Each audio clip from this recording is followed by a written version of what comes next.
Hi, I'm Michael, and this is Michael's Matters. And over the weekend, some of the first states have started cutting back their unemployment benefits that have been in place since last year and were further authorized under President Biden's American Rescue Plan.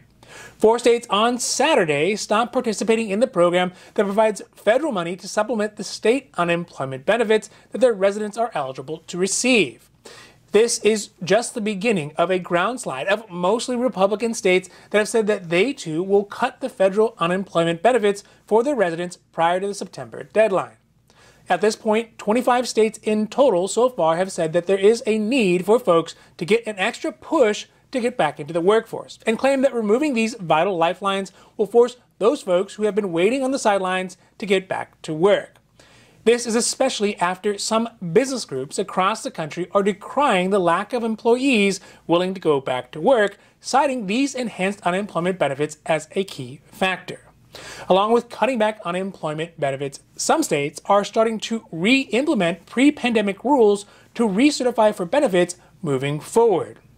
Additionally, today we are talking about a plan that President Biden announced last week that would allow some folks to go back to work and still claim some unemployment benefits all at the same time.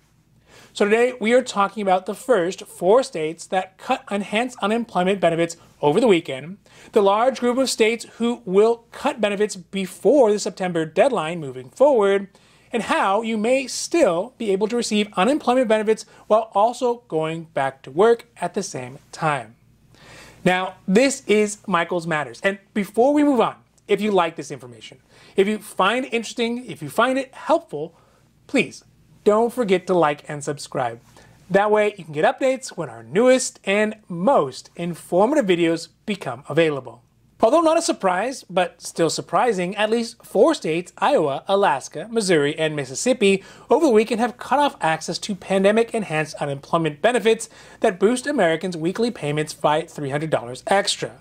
These were authorized initially under the CARES Act, then re-upped under the American Rescue Plan, and are slated to end in totality by September.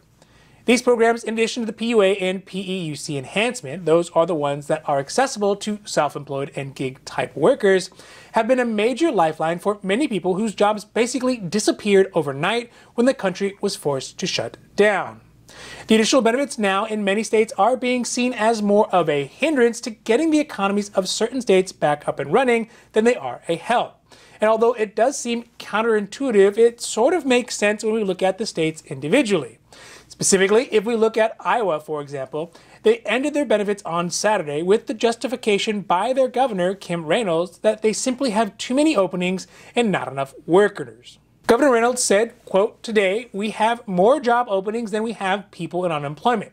So why would we allow the federal government to hamper our economic recovery by paying potential workers to stay at home?" End quote. Which the numbers, they do seem to pan out. As of April, Iowa's unemployment rate was as low as 3.8%. Additionally, around 45% of the state's population has been fully vaccinated. But according to the director of Iowa's Workforce Development Agency, that's Beth Townsend, the overwhelming message they are receiving from employers these days is that the lack of workforce is adversely affecting the ability for them to recover from the pandemic. Currently, there are 66,000 job openings posted, which have still not yet been filled. These sentiments are also mimicked by the other 3 states who are cutting off benefits, but moreover by the larger 21 states who will do so later this year. But in states like Alaska and Mississippi, this doesn't really seem to make much sense, considering both have persistently high unemployment, which is still above 6%. By these states really taking the earliest possible time to cut out these benefits, it does speak to the fact that about how eager they are to remove the benefits, even if it's unfair to some of those residents who genuinely have a reason that they're not able to get back to work. With 21 more states getting ready to remove the additional unemployment benefits, mostly Republican states that is, it does bring up the question whether or not these moves are purely pragmatic approaches to trying to get people back to work, or whether it's more political.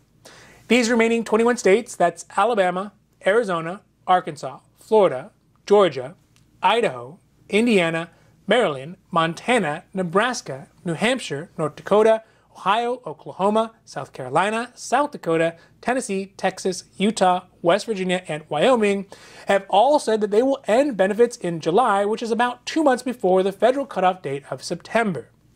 Mostly these states are saying that the additional support now, when there is high demand for workers, is driving up wages, is stalling hiring, and squeezing small businesses, which undoubtedly is probably true, but it isn't really all that bad. Wage increases will likely be to the benefit of the economy as a whole, as it will give those folks getting back to work a much-needed increase after years of wage stagnation, and also has the added benefits of not having to go through all that rigmarole of increasing the federal minimum wage.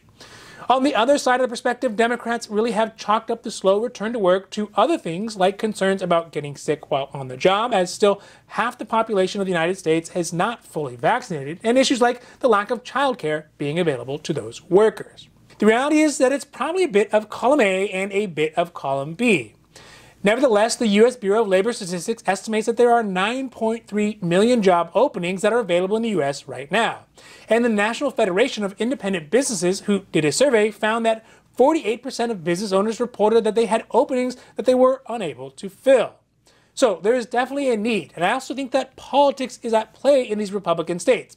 One, they fear that even once the September deadline comes, the Biden administration may extend the extra benefits perhaps in perpetuity, or fear that once accustomed to these higher benefits, the residents will continue to expect the higher benefits and support from their state governments.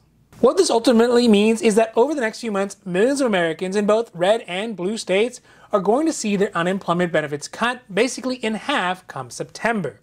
To add fuel to this fire, many states are starting to re-implement pre-pandemic standards to their unemployment programs to, of course, get people back to work, but also to cut out fraud and try to get their budgets back in line without having to continue to borrow flaming dump trucks of federal money. An example of this is that in the state of Washington, where they will start once again to require people who are receiving unemployment benefits to be looking for work while claiming their benefits. As of July 4th, the Washington Employment Security Department announced on their website, quote, "With the economy recovering, the job search requirement is going to go into effect. Claimants will be required to look for work and document at least 3 approved job search activities each week in order to remain eligible for unemployment benefits." End quote. This is after nationally new jobless claims fell by 2.3% to 376,000, which is as low as has ever been since the pandemic began last March. For Washington State, though, last week their unemployment department paid out 286,146 claims, which is just a 1.4% drop from the previous week. For people claiming just the PUA and PEUC benefits for gig-type workers and self-employed, those numbers stayed at 150,000 people in Washington State. With that, we can see that the unemployment benefits have basically stayed consistently high, while people taking up jobs is staying extraordinarily low. And this is the same story that is playing out really across the country as a whole. This is the impetus for many states, both Republican and Democrat, to start bringing back requirements like job searches in order to qualify for unemployment benefits once again. Lastly today, I want to talk about some of the things that can be done in the interim period right now, where people are going back to work but are not just yet, but have to be trying. This is because while the economy is still recovering, there are going to be situations where businesses need people to work, but maybe not full time. That is why last week, President Biden had outlined a plan to help people in this transition period. This would primarily be done by allowing workers who are coming off unemployment benefits to actually keep working and then still receive some of their unemployment benefits simultaneously. During the next few months, there are going to be instances where full-time workers may only be able to get part-time hours for the time being until businesses are back and fully running, knowing well and good that in the near future, that same worker in that same position will be able to get full-time work. But that is going to be a process, and so later this week there will be more details about how the Biden administration is planning to help workers keep an appropriate amount of their unemployment benefits as the training wheels to keep them upright and moving forward until they're able to get full-time hours and benefits at their current jobs. Realistically, this unemployment thing is a whole big can of worms. It's so complicated because the variables are still moving around and people's lives, livelihoods, and futures are at stake. Undoubtedly, there is some credence to the Republicans' assertions that generous unemployment benefits are preventing some people from going back to work, or maybe pursuing work as thoroughly as they could. I mean, it is not the worst to get paid to stay home, and objects at rest, they do tend to stay at rest. So there definitely is going to need to be some measures to get people motivated to participate in the workforce once again.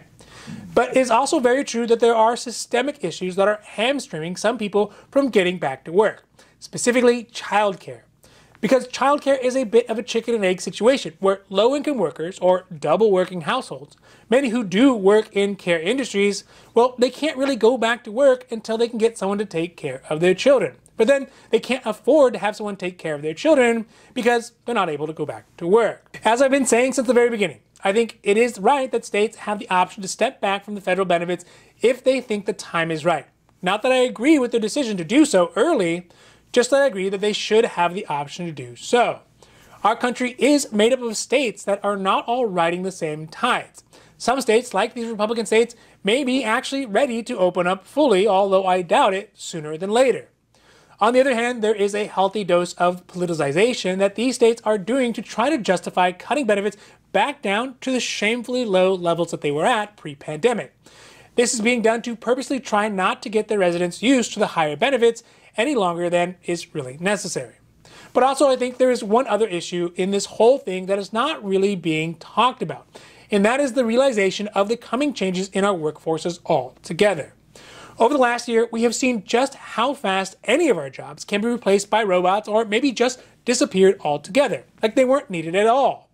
We see that in many cases, these jobs that people are not going back to, these lower wage jobs or jobs that are not highly skilled, they will actually be either disappeared or replaced by automation in the near future. So it stands to reason why somebody who is able to change their profession or change the trajectory of their work would not take this moment in time now when there is support to pay for that transition to do so and avoid going back to a job that is probably not even going to exist in the next 10 years. Now, this has been Michael's Matters, and I really want to thank you for making it all the way to the end. And as a reward, I'm going to attempt to juggle these 3 oranges. Ugh.